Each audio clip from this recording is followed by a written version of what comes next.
नमस्कार, सरोकार संवादमा यहाँलाई स्वागत छ। म श्रीकृष्ण नेउपाने। मुलुक नेपाल अलिकति प्राकृतिक रूपले हेर्ने हो भने एकदमै सुन्दर र प्राकृतिक सम्पदाले भरिपूर्ण नेपाल सानो मुलुक हो। यद्यपि हामीले प्रकृतिसँग मित्रवत व्यवहार गर्न नसक्दाखेरि वर्षेनी प्राकृतिक विपदका घटनाहरू घट्ने गरेका छन् र यो विषयमा मूल नेतृत्व राजनीतिक दलहरूको मुख्य विषयवस्तु बन्न नसकिरहेको सन्दर्भमा पनि यस्ता किसिमका विपदका घटनाबाट सर्वसाधारणले वर्षेनी ज्यान गुमाउनु परेको छ भने लाखौँको धनमालको क्षति पनि हुने गरेको छ। तसर्थ यस्ता विषयमा पछिल्लो पटक नेपाल सरकारको तर्फबाट पनि बजेटमा पर्ने कार्यक्रमहरू पर्ने गरे पनि प्रभावकारी रूपमा यसको चाहिँ सम्बोधन हुन सकिरहेको छैन। अवस्था कस्तो छ भने यिनै प्राकृतिक स्रोतहरूको चाहिँ अवैध तरिकाले दोहन गरेर कसरी धनी बन्ने भन्ने किसिमको मानसिकताले पनि नेपालको प्राकृतिक स्रोतको चाहिँ सदुपयोग हुन नसकिरहेको सन्दर्भमा पछिल्लो पटक राष्ट्रिय राजनीतिमा अथवा राष्ट्रिय राजनीतिक दलहरूमा पनि यस्ता किसिमका चेतहरू हुनु आवश्यक छ र यस विषयमा ध्यान दिनुपर्छ भन्ने किसिमका आवाजहरू पनि उठ्न थालेका छन् र सँगसँगै यो आवाज उठाउनु भएको छ नेकपा माओवादी केन्द्रका एकजना नेता जो सङ्घीय संसदका सांसद पनि हुनुहुन्छ। उहाँले अब प्राकृतिकलाई हामीले स्वस्थ रूपमा यससँग चाहिँ मित्रवत व्यवहार गर्न सक्यौँ भने मात्रै यसबाट हामी अगाडि बढ्न सक्छौँ भन्ने किसिमको अभियान उहाँले हरित अभियान सुरु गर्नुभएको छ भर्खरै महोत्तरी पुगेर। यो हरित अभियान के हो, यो अहिले आएर किन आवश्यक पर्यो र उहाँलाई यति बेला यो अभियान चलाउनुपर्छ भन्ने किन लाग्यो र यो अभियानसँग आम मानिसहरू कसरी समाहित हुन सक्छन् त आज हामी यो विषय पनि जोड्दैछौँ र सँगसँगै उहाँसँग कुराकानी गरिरहँदाखेरि पूर्व मन्त्रीको हिसाबले अहिले पछिल्लो राजनीतिक अवस्था पनि पक्कै जोड्नेछु र आज हामी यी र यस्तै विषयमा छलफल गर्दैछौँ। यसका लागि आज मैले निम्त्याएको छु एकजना माओवादी केन्द्रका स्थायी कमिटी सदस्य गिरिराज मणि पोखरेल। नमस्कार। नमस्कार, स्वागत छ यहाँलाई। धन्यवाद। आराम हुनुहुन्छ? ठिकै भन्नुपर्छ। कोभिडको महामारी छ होइन, बचेर कामहरू गतिविधिहरू गर्नुपर्ने अवस्था छ। यहाँले भर्खरै महोत्तरी पुगेर जसरी एउटा हरित अभियानको चाहिँ शुभारम्भ गर्नुभएको छ, यो अभियान कस्तो हो, यसलाई कसरी बुझ्ने? सबभन्दा पहिले समय दिनुभएकोमा धन्यवाद दिन चाहन्छु र अहिले हामी के देखिराखेका छौँ भने यता मेलम्चीको समस्या सुनिराखेका छौँ, मनाङको समस्या पनि हामीले सुनिराखेका छौँ, तलपट्टि चुरेका समस्या पनि छन् देशभित्र। बाहिर तपाईँ क्यानाडाको एकदमै तापक्रम बढेर मानिसहरूको मृत्यु भएको, अमेरिकामा तापक्रम बढेको, चीनमा चाहिँ 400-500 वर्षमा नआएको बाढी आएको, जर्मनीमा बेल्जियममा आएको सुनिराख्नु भएको छ। त यो जलवायु परिवर्तनको मुद्दा चाहिँ यतिखेरको एकदमै सामयिक अहिलेको यतिखेरको विश्वको समस्या पनि हो र नेपालको समस्या पनि हो। त्यसैले यसले चाहिँ हाम्रो नेपाल आफै एउटा जोखिममा भएको, अझ बढी कार्बन उत्सर्जन गरेका मुलुकहरूको कारणले गर्दाखेरि हाम्रो चाहिँ हिमालहरू चाहिँ पग्लिँदै गएको, त्यहाँको तापक्रम बढ्दै गएको, त्यसले चाहिँ हाम्रो समग्र देशको जो छ हाम्रो बनावट छ नि, हाम्रो त अब हिमाल पहाड मधेस तराई मिलेर बनेको छ, त्यसले एकातिर त्यो असर पारिराखेको छ भनेर हामी आवाजहरू उठाइराखेका थियौँ। अब यो बिचमा चाहिँ आफ्नै देशभित्रका विविध परिघटनाले पनि हामीलाई नयाँ ढङ्गले सोच्नलाई उत्प्रेरित गर्यो। अब चुरेको बारेका अध्ययन गर्ने साथीहरूले, विज्ञहरूले यदि ठिक ढङ्गले पहल लिएन भने केही वर्षपछि एकदम भयावह स्थिति हुन्छ भनेर उहाँहरूले हामीलाई सचेत बनाइराख्नुहुन्छ। म आफू पनि चुरे क्षेत्रबाटै निर्वाचित हुँ महोत्तरीमा, अनि त्यहाँबाट नजिकबाट त्यहाँको समस्या पनि देखिराखेको छु। अब हामीले जुन ढङ्गको भूक्षयको समस्यालाई हामीले भोगिराखेका छौँ, वन विनाशका प्रक्रियाहरू बढिराखेका छन्, अव्यवस्थित सहरीकरणको प्रक्रियाहरू छ, नदीजन्य वस्तुहरूको जुन ढङ्गले उत्खनन भइराखेको छ। त यो सबै कुराहरूले चाहिँ अब कसरी सोच्ने त भनेर मलाई चाहिँ अलिकति चिमटिराखेको थियो। अनि मलाई चाहिँ म पहिलेदेखि नै अलिकति यो मान्छे र प्रकृतिको यो सम्बन्धको बारेमा चाहिँ कहीँ बिग्रिराखेको छ। हामीले चाहिँ के ध्यान दिनुपर्छ भन्दाखेरि त्यो प्रगाढ सम्बन्ध भयो भनेदेखि जीवन पनि चाहिँ सुखमय हुन्छ, आनन्दमय हुन्छ, सहज हुन्छ हैन। यदि त्यो सम्बन्ध प्रकृति र मान्छेको बिचको त्यो सम्बन्ध चाहिँ बिग्रियो भनेदेखि चाहिँ त्यसले जटिलताहरू लिएर आउँछन् र थुप्रै खालका समस्याहरू आउँछन् मानव जीवनमा। त्यस कारणले अब मान्छेद्वारा सिर्जित समस्या र प्रकृतिबाटै सिर्जित समस्यालाई ठिक ढङ्गले बुझ्दै अब हामीले चाहिँ हाम्रो नीति बनायौँ भने, हाम्रो कार्यक्रम बनायौँ भने, हाम्रो कार्ययोजना बनायौँ भने र मान्छेलाई उसको भूमिका प्रकृतिसँगको उसको सम्बन्ध कस्तो हुन्छ भनेर ठिक ढङ्गले हामीले चाहिँ बुझाउन सक्यौँ भनेदेखि चाहिँ निश्चित रूपमा यो जो विचलन आएका छन्, विकृति विसङ्गतिहरू आएका छन्, हाम्रा विकास निर्माणका प्रक्रियामा देखा परेका चाहिँ जुन खालका चाहिँ गलत प्रवृत्तिहरू छन् तिनीहरूलाई सच्याउन सक्ने स्थिति हुन्छ। त्यही कुराले गर्दाखेरि के गर्दाखेरि चाहिँ यो अलिक ठुलो लेभलमा चाहिँ सुनवाई हुन्छ त भन्ने कोणबाट हेर्दा एउटा हरित अभियान सञ्चालन गऱ्यौँ भनेदेखि त्यसले चाहिँ एउटा चाहिँ बाटो देखाउँछ। वातावरणलाई स्वच्छ बनाउनलाई, विकासलाई वातावरण मैत्री बनाउनको लागि यसले काम गर्छ। वृक्षारोपण नै पर्यो होइन? मैले पार्लियामेन्टमा केही दिन अगाडि बोलेँ। अघि तपाईँले यहाँले चाहिँ महोत्तरीमा पनि मैले त्यहाँ चाहिँ यो साउन भदौभित्रपट्टि 3 लाख चाहिँ रुख बिरुवाहरू रोप्ने भनेर 3टा पालिकामा त्यो सुरु भएको छ। अनि तर त्यो म श्रृङ्खलाबद्ध ढङ्गले विभिन्न क्षेत्रहरूसँग छलफलको प्रक्रियामा छु। त्यो छलफलको प्रक्रिया अगाडि बढिरहँदा मैले 15 गते संसदमै यो विषयलाई राखेको छु र मैले चाहिँ संसदमा राख्ने कोणबाट यो हरित अभियानलाई मैले 10 वटा बुँदाहरू चाहिँ प्रस्तावित गरेँ, म सुनाउँछु। पहिलो कुरा चाहिँ बृहत वृक्षारोपण। यो भनेको चाहिँ बिरुवा नर्सरी, घाँस क्षेत्र तथा नदी किनारमा ग्रिन बेल्ट निर्माणको कुरा हो। दोस्रो कुरा चाहिँ समुदायको जीविकोपार्जनमुखी संरक्षणलाई खुला क्षेत्रमा फलफुलको बिरुवा लगाउने। वास्तवमा त्यहाँ अघि तपाईँले भूमिकामा पनि चर्चा गर्नुभएको थियो कि अब गरिबहरूको पनि त्यहाँ चाहिँ बसोबास छ हैन। एकदमै थोरै प्रतिशतको मात्रै त्यहाँ चाहिँ आफ्नो जग्गा जमिन छ। धेरै ठुलो ऐलानी जग्गाको समस्या छ, उनीहरूको चाहिँ अव्यवस्थित बसोबासको समस्या छ। त्यसलाई हामीले समाधान गर्नुपर्ने छ र विपन्नहरूको लागि चाहिँ हामीले उनीहरूको जीविकासँग जोडेर समस्यालाई समाधान गर्नुपर्ने हुन्छ। त्यो क्रममा हामीले अहिले गौशाला नगरपालिकामा चाहिँ त्यो बगरमा फलफुलहरू लगाएर प्रयोगहरू गरिराखेका छौँ। त्यहाँको वडा नम्बर 8मा पनि गत वर्ष नि यो भएको थियो। अहिले पनि हामीले चाहिँ 6000 बोट बिरुवाहरू त्यो बगरमा लगाएर त्यहीँका समुदायलाई नै उनीहरूले त्यो चाहिँ आफ्नो जीवनको समस्यालाई समाधान गर्न सकोस् भन्ने ढङ्गले उहाँहरूले नै त्यसलाई चाहिँ हेर्ने, उहाँहरूले नै त्यसको स्वामित्व लिने ढङ्गले सुरु भएको छ। त्यस्ता समुदायको जीविकोपार्जनमुखी मान्छेहरू चाहिँ अलिकति दाउरा ल्याएर बेच्दछन् हैन, घर बनाउँदछन् हैन, उनीहरूको दिनदिनका दुःखका समस्याहरू छन् नि त। भनेपछि हामीले थाहै खालको उहाँहरूको चाहिँ समस्या समाधानको बाटो खोज्यौँ भनेदेखि तपाईँले वनलाई, त्यहाँको चुरेलाई हैन, त्यसलाई चाहिँ छेदविच्छेद बनाउनु पर्ने परिस्थिति आउँदैन।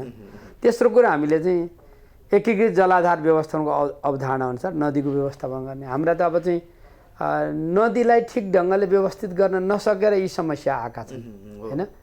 तपाईँ नदीको कोणबाट हेर्दाखेरि अब नदीको आफ्नो एउटा बहाव हुन्छ हैन।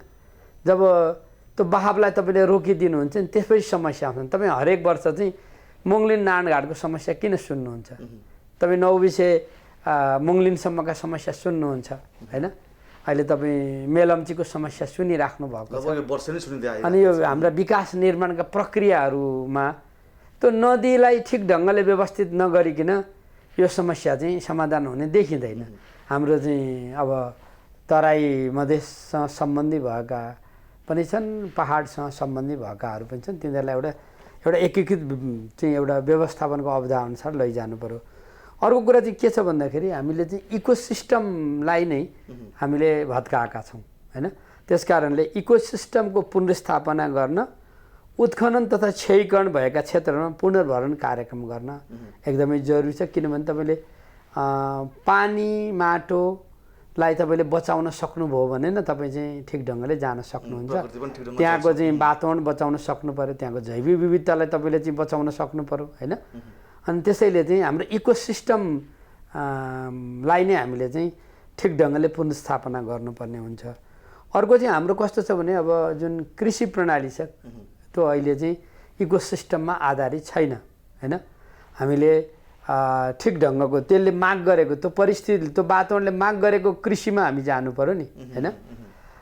अर्को कुरा चाहिँ जलवायु परिवर्तनको असर न्यूनीकरण गर्न र विपद न्यूनीकरण प्राकृतिक प्रविधिहरू नेचर बेस्ड सोलुसनहरू चाहिँ हामीले प्रयोग गर्नुपर्दछ।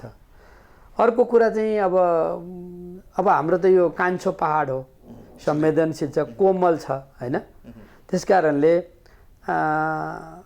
त्यसका त्यो कतिपय ठाउँहरू एकदम संवेदनशील पनि छन्।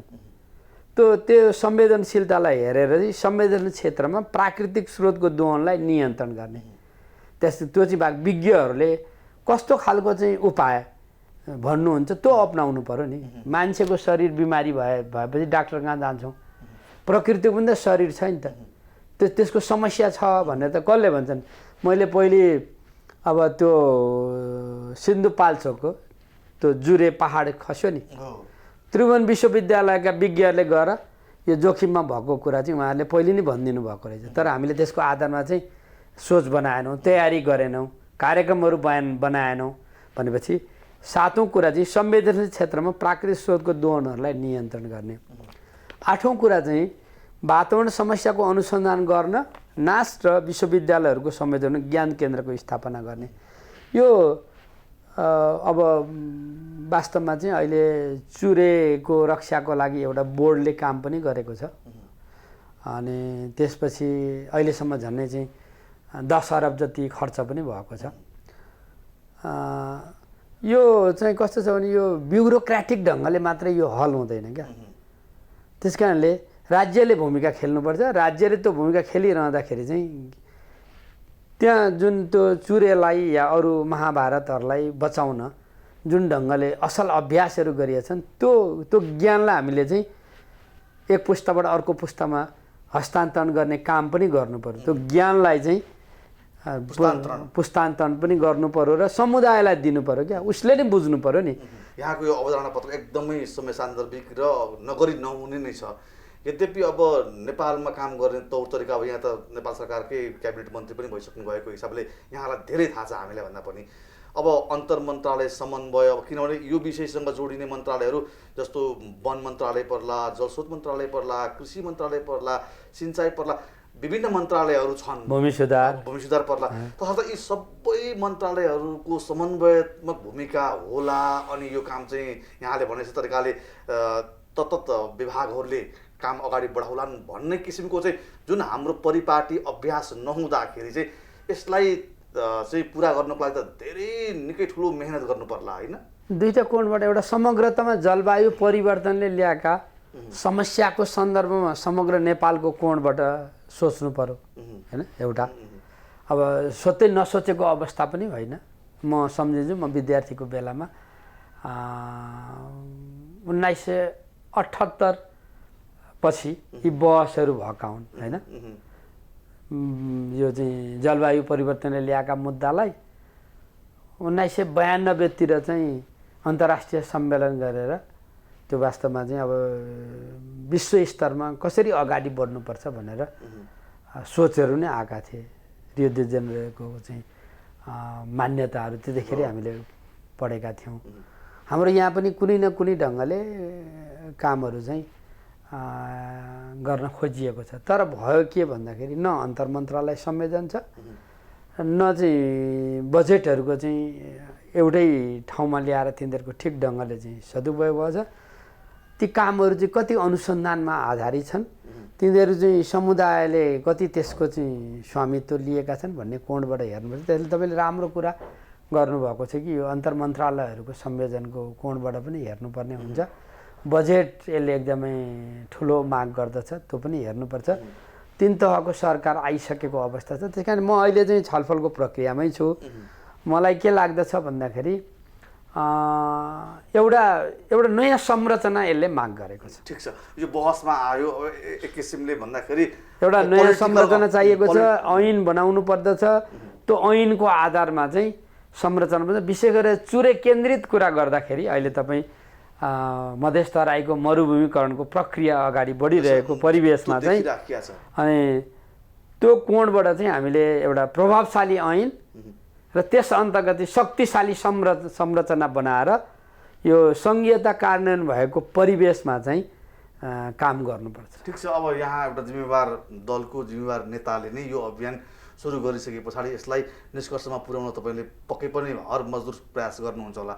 यद्यपि नेपालमा अब त्यो मानसिकता, हाम्रो काम गर्ने तौर तरिका अनि मानिसहरूको चाहिँ यो निश्चित क्षणिक लाभ लिने जुन किसिमको चाहिँ एउटा आचरण बन्दै गएको छ, यो आचरणलाई चिर्दै यो अभियानलाई सार्थक रूपमा पुरा गर्न धेरै चुनौती पनि होलान्।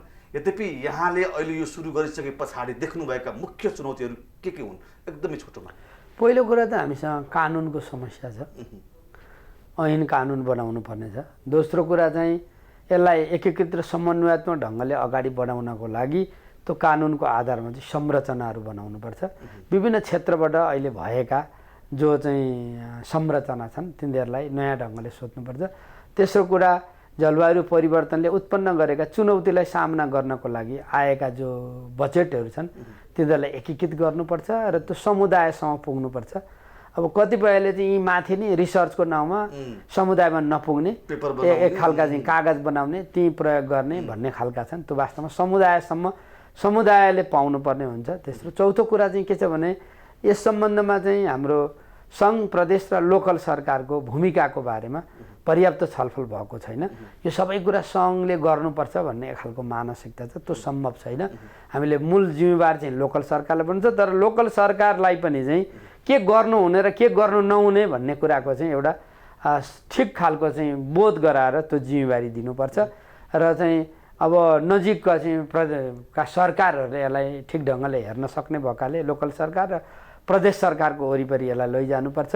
अहिलेसम्म गरिएका अध्ययनहरूलाई चाहिँ पुनरावलोकन गरिनुपर्दछ र चाहिँ अब यो भयावह ढङ्गले जो विश्व स्तरमा आएको जलवायु परिवर्तनको आलोकमा चाहिँ हामीले हाम्रा समग्र क्षेत्रमा चाहिँ नयाँ ढङ्गले सोच्नुपर्छ। हरित स्कुलहरू बनाउने, तपाईँले चाहिँ हरेक गाउँहरूमा चाहिँ तपाईँले चाहिँ लर्निङ सेन्टरहरू बनाउने, हाम्रो सोच्ने तरिका, काम गर्ने तरिका। तपाईँ चाहिँ मैले अस्ति अभियान सुरु गरेको दिन पनि भनेको थिएँ, तपाईँहरू चाहिँ जन्मदिनको दिन केक काट्नुहुन्छ, तपाईँ जन्मदिनमा एउटा रुख किन रोप्नुहुन्न उदाहरणको लागि, होइन? अहिले पर्यावरणीय समस्याको दृष्टिकोणले चाहिँ हामी चाहिँ अलिकति प्रकृतिसँग गाँसिने, हिँड्ने, होइन? हामी यस्ता कयौँ चाहिँ जीवनशैली बनाउन सक्छौँ। अहिले कोरोनाको बिचमा छौँ हामीहरू, हाम्रो चाहिँ फोक्सो कति कमजोर भएको छ, हामीलाई कति चाहिँ अक्सिजन चाहिँदैछ भन्ने कुरा त अहिलेका घटनाक्रमले लिएर आयो। भनेपछि चाहिँ अहिले हाम्रा कुन बोट बिरुवाहरू चाहिँ के को लागि जरुरी छन्, किन तुलसी रोप्ने, किन पिपल रोप्ने, अब तपाईँले खोला किनारहरूमा किन बाँसहरू नरोप्ने, तपाईँले त्यो अन्तिममा विपद आएपछि यसो त्यो टार्ने खालको सोचबाट दीर्घकालीन ढङ्गले चाहिँ काम किन नगर्ने भन्ने कोणबाट यस्ता धेरै कुरा छन्। त्यस कारणले अभियान भनेको सबैको दिल दिमागमा प्रश्नहरू उठाउने र राज्यले गर्ने कुरा, नागरिकले गर्ने कुरा, निजी क्षेत्रले गर्ने कुरा सबैको। त्यस कारणले तपाईँको पनि यो अभियान हो, उहाँको पनि अभियान हो, हामी सबैले चाहिँ नयाँ ढङ्गले सोचौँ भन्ने नै अपिल हो। अब अहिले यहाँहरू भलै यो एउटा बेग्लै किसिमले सरकारमा आउनु भएको छ, यद्यपि यहाँहरूको अब 16-17 महिनासम्म चाहिँ सरकार पनि चल्ला जस्तो देखिन्छ, किनकि यो सरकारले विश्वासको मत पनि पाइसकेको सन्दर्भमा अब यहाँको अभियानले यो 17 महिनामा आफ्नै अनुकूलको सरकार हुँदाखेरि यो अभियानका सुखद सङ्केतहरू चाहिँ यो 17 महिनाको अवधिमा देखाउन सक्नुहुन्छ? यसलाई मलाई चाहिँ एकल नसोचौँ यसलाई। पहिलो कुरा है, मैले के भन्न चाहन्छु, सरकारलाई दबाब दिएर तपाईँले भनेका कुराहरूलाई चाहिँ सङ्केत, सम्भावनाका सङ्केतहरूका रूपमा चाहिँ देखिन्छ कि देखिन्न भन्नु? म चाहिँ अहिले महोत्तरीबाट सुरु गरेँ। म अब चाँडै चाहिँ म तराई मधेसको प्रदेश 2 का 8वटा जिल्लामा चुरेमा वरिपरि निर्वाचित भएका जनप्रतिनिधिहरूसँग म चाहिँ अन्तर्क्रिया गर्छु एउटा। मैले यही बिचमा पनि निजगढदेखि लाहानसम्मका मेयरहरूलाई तपाईँहरूको चुरे रक्षा सम्बन्धी नीति पास गरिदिनुहोस्, अलिकति बजेट छुट्याइदिनुहोस्, यो मिलेर काम गरौँ भनेर उहाँहरूलाई अनुरोध पनि गरेको छु। कतिपय नगरपालिकाहरूले त्यो गर्नु पनि भएको छ। त्यसपछि म यो बिचमा पूर्व प्रधानमन्त्री कमरेड प्रचण्ड, कमरेड माधव नेपाल, पूर्व राष्ट्रपति रामवरण यादव उहाँलाई भेटेँ। त्रिभुवन विश्वविद्यालय, काठमाडौँ विश्वविद्यालयका साथीहरूलाई, यो वातावरणसँग सम्बन्धित भएका विज्ञहरूलाई भेटेँ। त्यस्तै किसिमले मैले चाहिँ वन मन्त्रालयको सचिव, नास्टको भिसीहरूसँग पनि छलफलहरू गरेँ कि अनि त्यो छलफलको आधारमा असल अभ्यास गरेका सङ्घ संस्थाहरूसँग पनि जो समुदायमा काम गर्छ उहाँहरूसँग पनि भेटिराखेको छु। अनि थुप्रै अब यो चाहिँ नेपालको विकास प्रक्रियामा काम गर्नुपर्ने विभिन्न सङ्घ संस्थाहरूसँग पनि म छलफल गरिराखेको छु। त्यस कारणले मैले चाहिँ अहिले म 17 महिनामा यो आउँछ त्यो आउँछ भनेर सुरु गरेको होइन।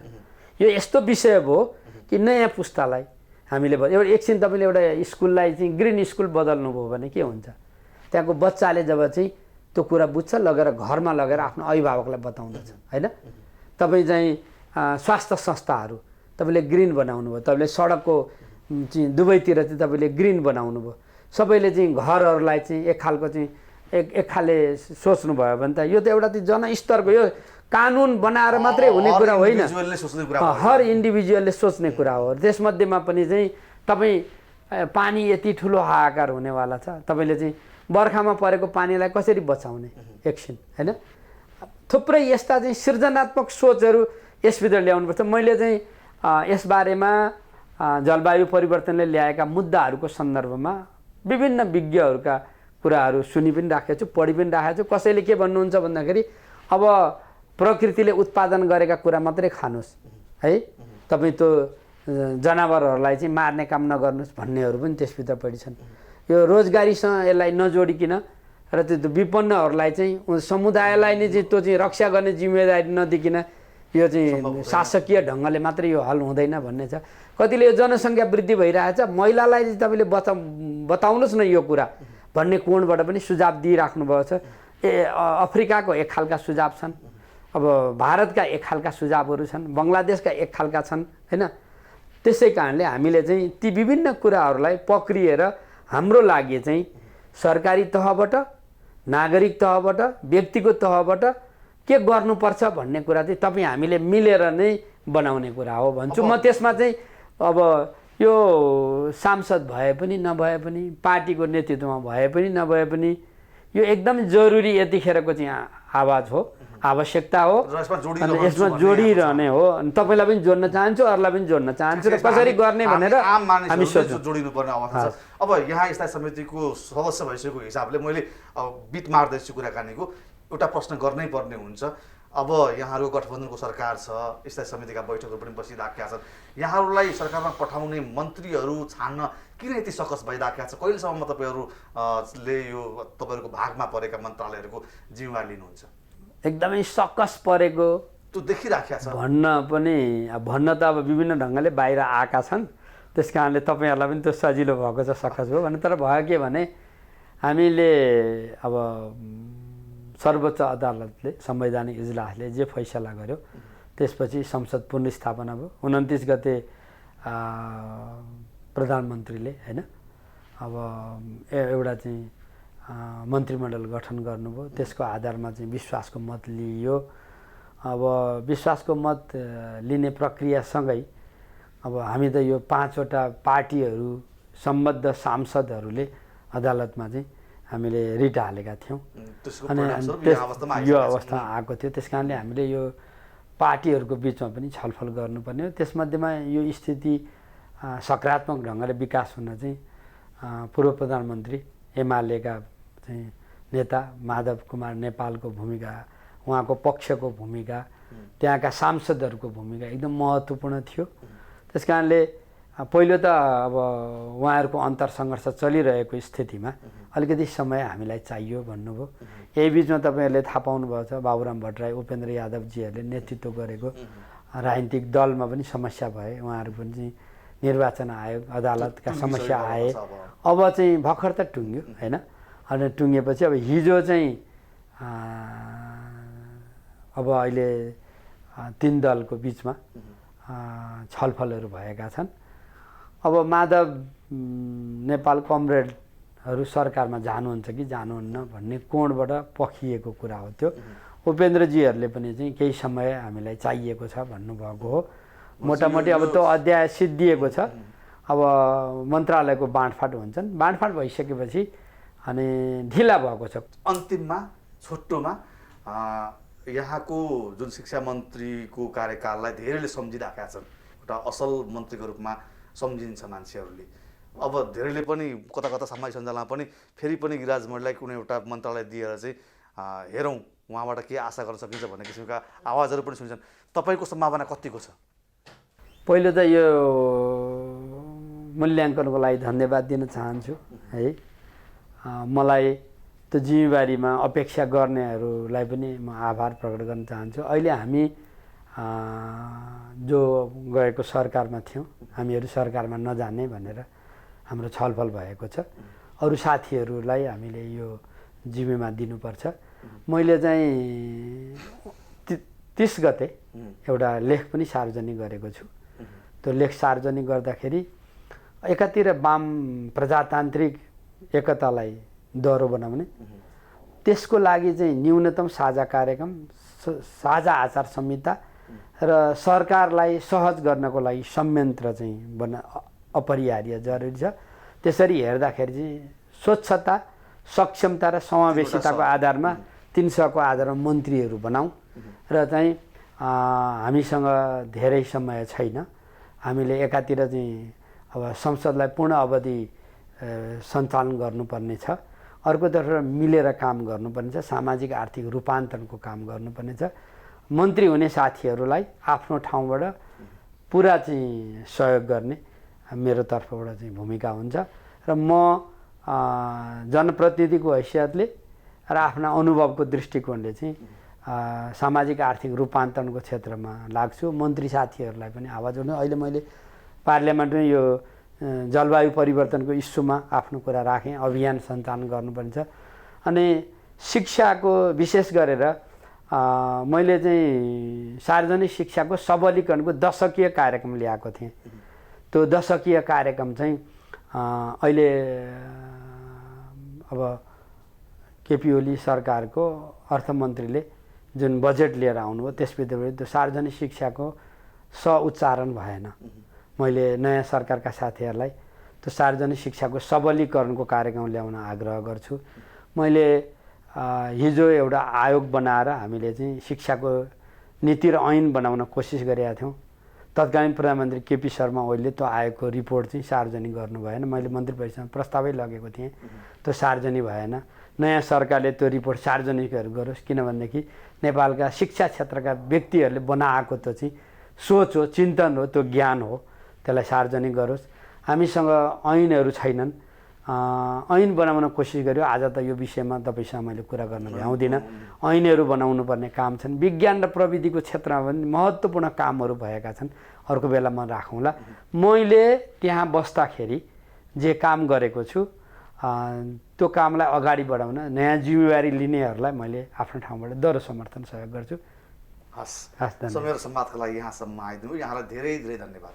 नमस्कार। हजुर, सरोकार संवादमा आज हामीले प्राकृतिक विपत्तिबाट कसरी बस्ने र प्रकृति र मानवको सम्बन्धलाई कसरी मैत्रीपूर्ण बनाउने विषय सँगसँगै माओवादी केन्द्रको आन्तरिक राजनीति र उसको सरकारमा जाने समयबारे पनि छलफल गऱ्यौँ। यसका लागि आज मसँग हुनुहुन्थ्यो नेकपा माओवादी केन्द्रका एकजना स्थायी समिति सदस्य पूर्व शिक्षा मन्त्री गिरिराज मणि पोखरेल। हवस् त, आजको सरोकार संवाद यति नै। म श्रीकृष्ण नेउपाने बिदा हुन्छु। नमस्कार।